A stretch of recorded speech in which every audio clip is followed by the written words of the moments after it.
వ్యవసాయ మార్కెటింగ్ చేనేత జౌళి శాఖల అధికారులతో వార్షిక బడ్జెట్ ప్రతిపాదనలపై డిప్యూటీ సీఎం భట్టి విక్రమార్క తుమ్మల సమీక్ష నిర్వహించారు.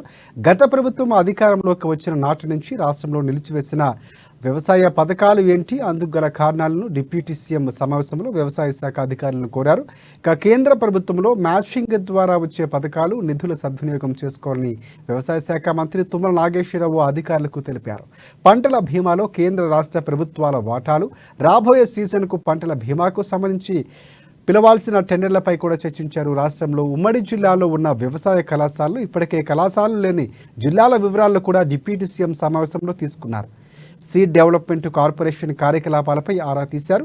వ్యవసాయ కళాశాలలో విత్తన అభివృద్ధి తీరుపై చర్చించారు.